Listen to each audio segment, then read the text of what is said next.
Shoot.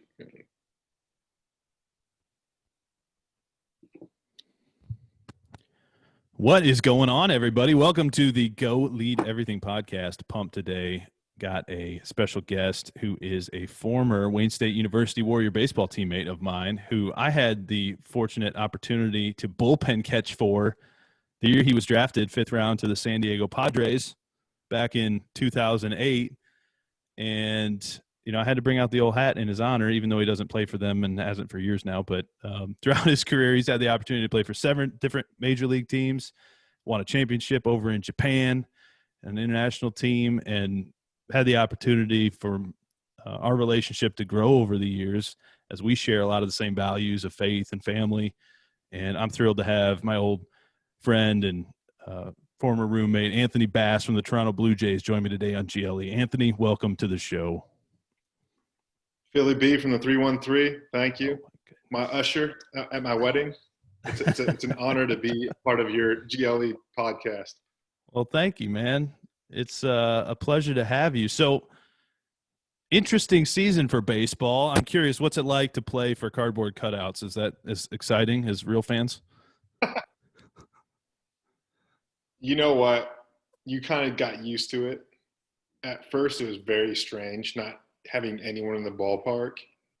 But the teams did a really good job of playing crowd noise in the stadiums. And it really does make it feel like you're playing in a packed park.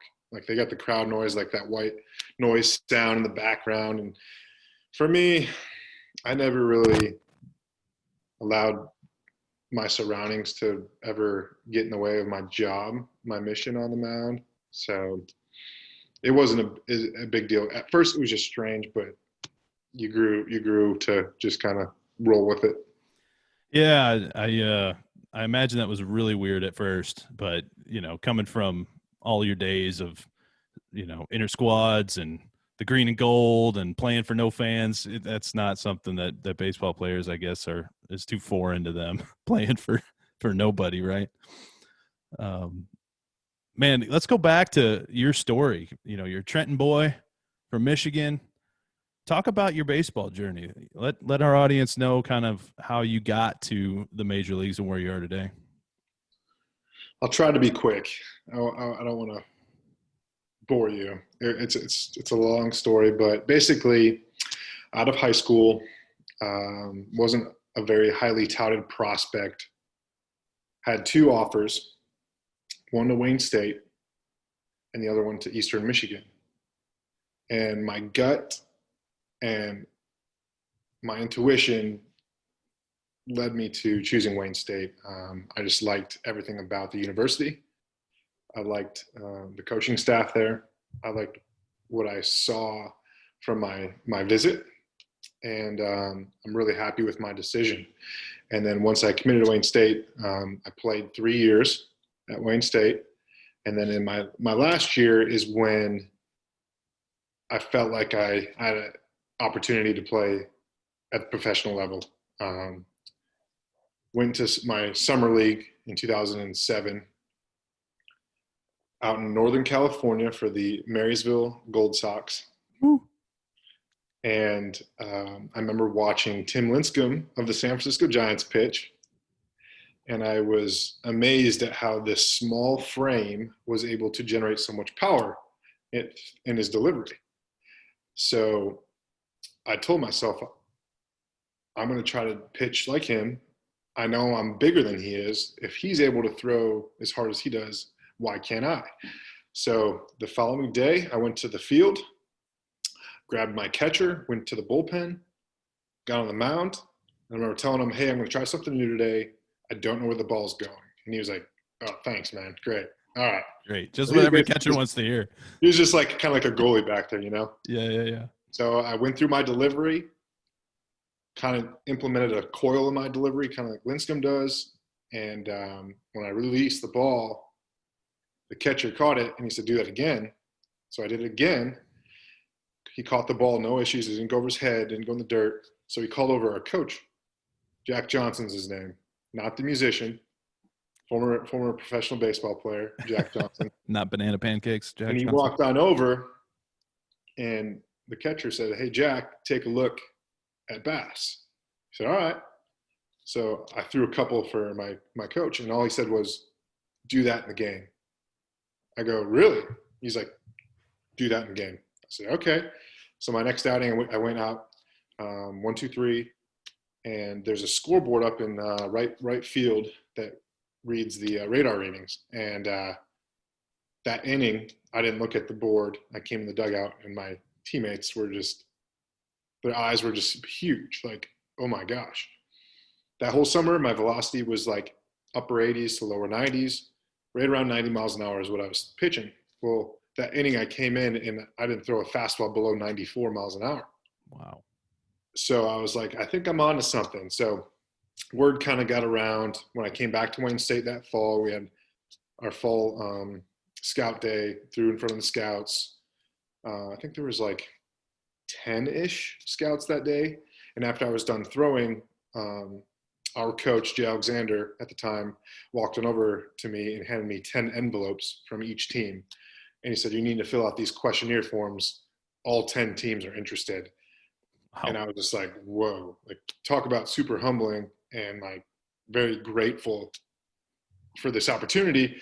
And then I went into that season, and then I could just tell just more and more attention as the season progressed. And then I was drafted by San Diego there in the 5th round after my junior season at Wayne State. And then, worked up the minor league ladder there, 3 years in the minor leagues until I made my major league debut in 2011 against the Rockies in Coors Field, which isn't the most ideal place to pitch for all you baseball fans.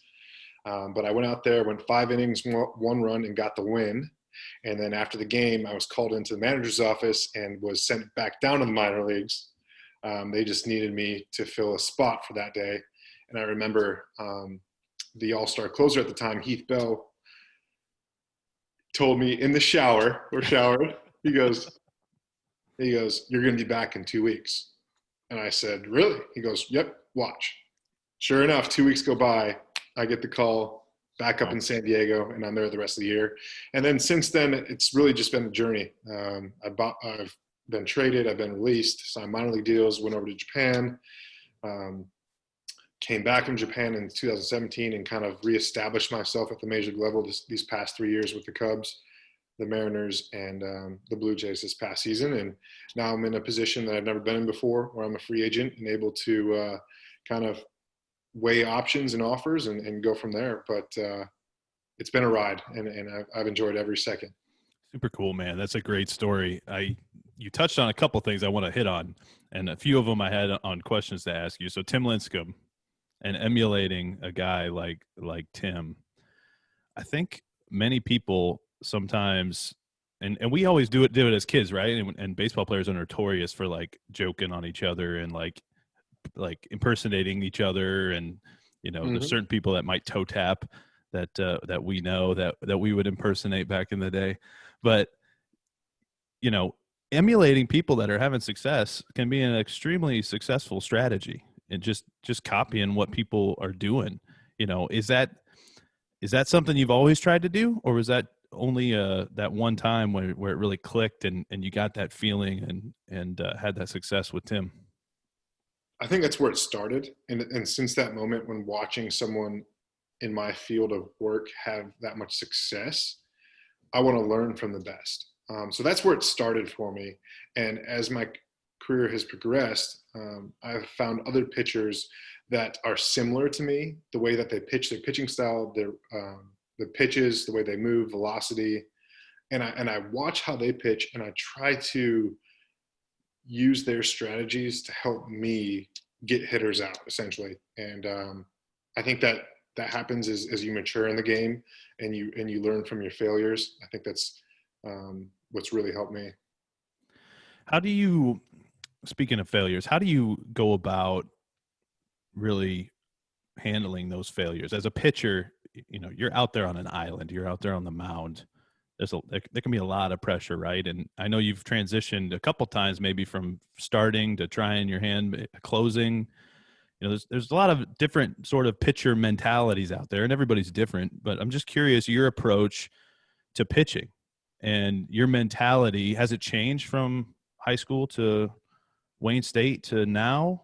And what are those key moments where you've really made strides in your mentality as a pitcher? So in high school, I relied solely on my talent, and I was able to overpower my opposition. So at the time, I was kind of like on cruise control.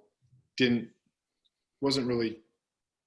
I was challenged, but not often. So it was easy to throw my fastball a lot and my breaking ball, and hitters would swing at it and miss, and I was on cruise control. And then you go to the college ranks where the best from high school are now there. So they're better hitters, they're more disciplined, and it just keeps on going up all the way up to the major leagues. So as the hitters get better and better, obviously you need to improve, and you need to learn from what's not working and what is working, and you go from there.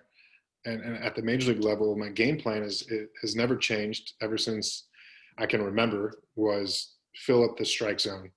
No one wants to play behind a pitcher that is walking everyone or seems to be throwing a lot of pitches. It's not fun. So I try to be on the attack a lot. I try to go after my opposition because I trust my stuff. I trust my abilities. I know that my pitches are very good. So I'm going to put the pressure on the hitter and take the pressure off myself. That's awesome, man. How do you build that trust with yourself? Because I know when it comes to anything, having that self-confidence and that trust in your abilities is key. And there's a lot of, repetitions, there's mental exercises. I know, there's sports psychologists out there. Do you have an approach to really helping Anthony Bass have that confidence, that trust in your stuff? Or was there another way you did that? I think I really learned from failing at the highest level, getting knocked down, having a teammate actually approach me after a rough outing. And he said, pick your head up, because I had my head down. I was sitting on the bench. Lift your head up. He said, look over across the diamond. It was the Dodgers at the time. He's like, they don't feel sorry for you. No one in this dugout feels sorry for you. He's like, they're taking money and food off of your table from you and your family. You need to go out there and pitch with a chip on your shoulder. He's like, you have the talent, you have the skill. He's like, it's between your ears. That's all it is. That moment, I'll never forget that moment. It was back in 2013. I gave up back-to-back home runs, one to Adrian Gonzalez, the other one to AJ Ellis.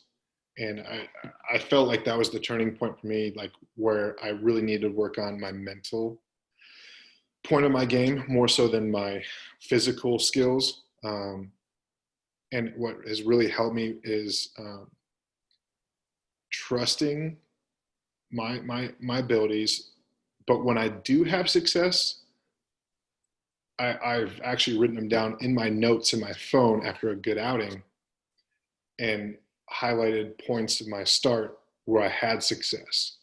For example, I'll read it to you in my notes really quick, but it was an outing in Japan. I went 7 innings against one of the better teams and gave up 1 run. It was a solo home run. And I remember I was like, I need to write this down when things aren't going well. And this is what I wrote. This is back in 2016.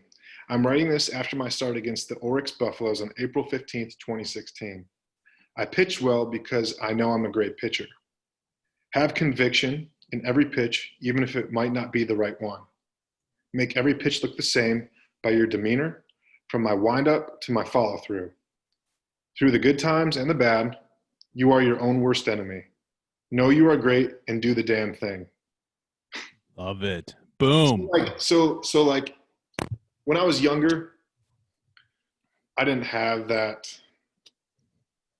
in me yet, like that knowledge and knowing like how good I am, and really trusting myself until I got to the highest level and got beat up. And then I had to really dial it in mentally. I think everybody that's made it to a high level of success has gone through that at some level. And they do it at different points. And for you, it was the majors. And I remember coming from high school, for me, that was Wayne State. I remember getting beat up mentally at Wayne and really struggling. And one thing that really stuck out to me from what you said is you learned your confidence from failure.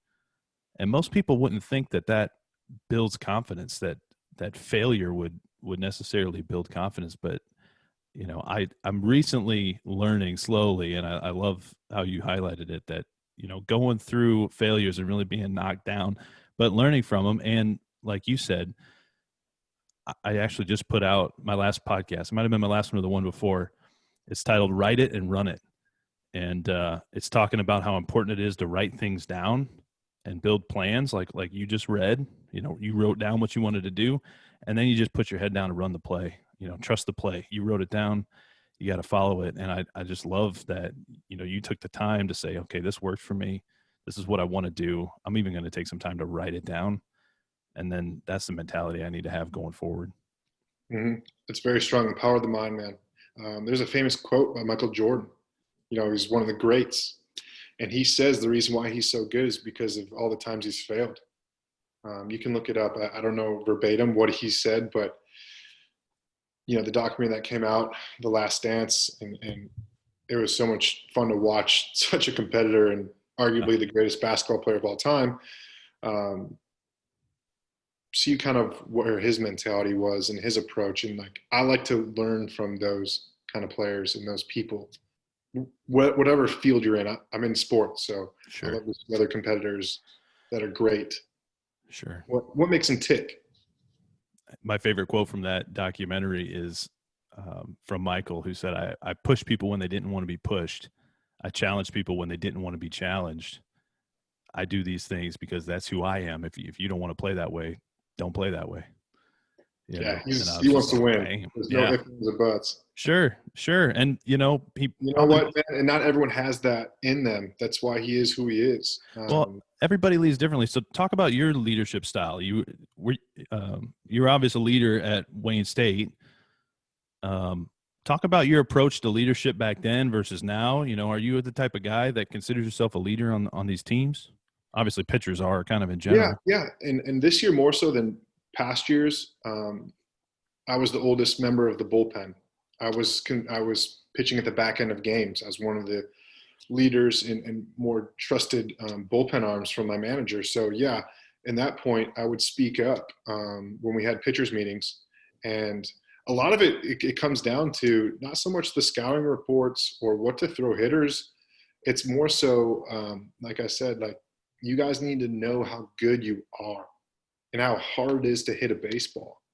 So go out there on the attack and don't give free passes, because your stuff and your abilities are good enough. I would just reiterate that from time to time.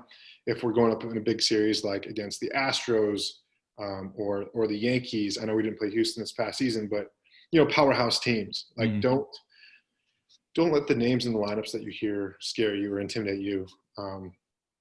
That hitting is very difficult, and there's a reason why you're in this major league clubhouse right now in a major league uniform, because the front office believes in you and they know you can do it. So go out there and do the damn thing. That's what I like to say.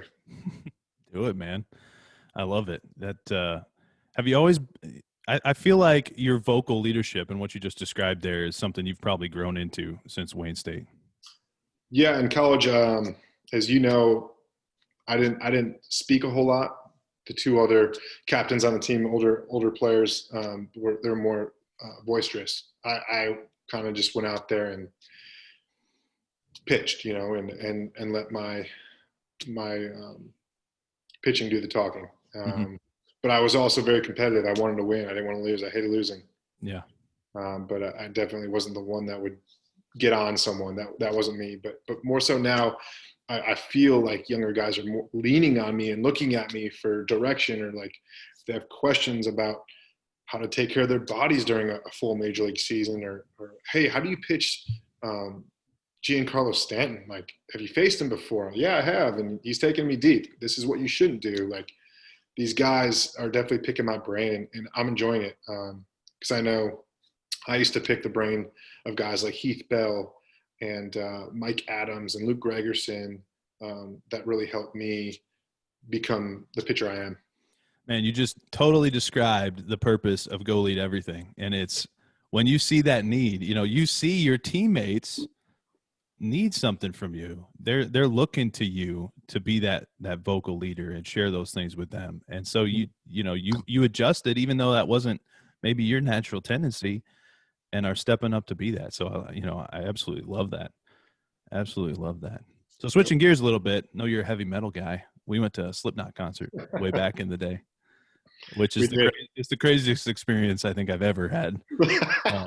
I got hit with a couple full cups of beer, I'm pretty sure, multiple times. Craziness. But the energy at that show is nothing I've ever experienced in my life. Oh man, it's crazy. But how do you go about selecting your walkout songs? Because I see these Instagram posts, and you're always picking some of the classics, man. Yeah, so just something that I remember. So this past season, I walked out to a song that was played in the movie Super Troopers. The scene where the officer pulls over the European couple, and they're playing like this techno song on the radio, like this techno beat, and I really liked it. So I ended up choosing that song. And then last year I walked out to, who did I walk out to? Old classic song, Voodoo Child by Jimi Hendrix. Mm-hmm. I just loved this song. I felt like it was a great end of the game closer / setup song. It just had a really good lead in. And then the year before, I think I walked out to Lose Yourself by Eminem. It's just a pump up song, and being from the Detroit area brought me back to my roots. So I chose Eminem. I'm pretty sure you forced me to karaoke that in Nashville one time. Oh yeah. That's true. For bachelor party? Was it? Or it was your birthday. I think we came in to surprise you for your birthday. Gotcha. Maybe. Because I had my bachelor party in Nashville as well, so I wasn't sure. And I know you came down for my 30th birthday. Yeah, that was probably it. I think that was it. Yeah, that was fun, man. That's when we got the girls to ride the bull. You'd fit in nicely in Nashville with your background, and Nashville's a fun city, man. If you can find a spot for me to play live at one of the places, I'll a lot of options. Do a gig. I don't know what's going on with the pandemic. I don't know if they let me, but there's options. Right. There you go, man. So you've been a closer, you've been a starter. Are there different mentalities to closing versus starting? Which one do you prefer and why? They're so different. I enjoy both. I can't say that I love one or the other, because I really enjoy doing both. I love the aspect of the preparation and having, those 5 days to lead into your start, and preparing to face a lineup 3 times through the lineup, and really getting on a good game plan with my catcher. Startings, I love pitching deep into games and kind of like I'm setting the table. I'm the first pitcher to go out there. I'm the one that kind of sets the tone for the rest of the day. I love that. But I also love closing it out. I love the pressure there in the 9th or 8th inning, whatever it is, or extra innings. And I'm the guy that the team's trusting in to put up a 0 on the board and, get that win. With the mentality goes, like, as a reliever, as a closer, you got to make not only quality pitches, but you got to be throwing strikes just like the starter does. But you got to put them in the right location. You can't just throw strikes and fill up the strike zone and hope that they get themselves out all the time, because the opposition knows this is their last chance to win the game. They're going to be looking to do some damage, and you have to know the hitter's tendencies too. Know who swings early, who's aggressive, who's not. Know the speed of the runners, so you're not in a situation where you're slow to the plate, and next thing you know, you got runners in scoring position with a big bat, due up. So it's the strategy of baseball. I love it. I love both starting and relieving. The mentality of closing, I say it's a game within the game. The last 3 outs is just a different level. And I commend guys like Mariano Rivera, Trevor Hoffman, Billy Wagner, for being able to do it so consistently their whole careers, because it's not easy to do. Mm-hmm. Man, I tell you what, it's not easy to do. And it's so cool, like you said, just seeing excellent people that are good at it. And, it's been super cool watching you grow. I remember bullpen catching for you that day on Scout Day. And I'm pretty sure your first pitch, I didn't even catch it. It like went off my glove and hit me in the face mask, I'm pretty sure. Right in front of like 20 scouts or however many scouts were behind me. Did I cross you up? No, man, you threw some heat, and I was nervous, man. I had all these scouts behind me with radar guns, and I think you hummed 96 that day at one point. Yeah, that Swanson over the back so that they could see. They're not only me, they were scouting you too. I thought I was going to get recruited, man. I really did. It's no good. But so what was the toughest moment in your major league career, or any point in your career, that you can remember where you were really challenged mentally and had to make adjustments? I would say, I touched on it briefly earlier, was that game against the Dodgers in Dodger Stadium back in 2013. I gave up back-to-back home runs, and game was out of control. Basically, we had our backs against the wall. I had my head down, and for my teammate to come over and put his arm around me and basically pick me up and kind of like knock some sense in me. I think that was the turning point for me mentally in my career. There have been other times where in AAA, I wasn't pitching very well, and they wanted to move me to the bullpen, and I was like, man, I'm going to be moved to the bullpen in AAA. Like, this is it for me starting in my career. And then the next day, the manager called me in the office and said, hey, just talk to the general manager, and you're not going to the bullpen anymore. You're going to stay in the rotation. And I said, hey, I'm going to go back to pitching the way I do, because they were trying to mess with my mechanics and my delivery, and it wasn't working. And I just was getting hit around. I said, screw it. I'm going back to pitching the way I know how to. And my next 4 or 5 starts, I gave up a total of like 3 or 4 runs. I was just cruising, and then I got called back up to the big league. So those were 2 points in my career that I can recall that really reminded me, 1, to work on my mental game, and 2, trust myself, what got me there. So those are 2 big takeaways from those 2 moments. Yeah, those are huge. I'm reminded of lots of times I feel like those big turning points in our life where we really get set on the path where we need to be going. It's those low points where you're almost at that point of like, what is going on? And then that's when you really grow, and you realize that, God was just putting you there and preparing you for what he wanted you to do. And then you look back and it's so clear, but when you're going through it, it can be really challenging to just overcome and get through those things, man. For sure. No doubt. Life's not easy, man. Definitely not. Well, Anthony, this has been fun, man.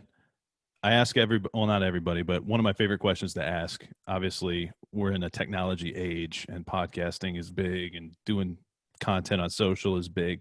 Who knows who could see Anthony Bass talking in the coming years? It might be your baby girl and her kids, or her kids' kids. You just never know, right? So what would you leave to the next generations, however many there are, that might see what you have to share today? You can share up to 3 things, but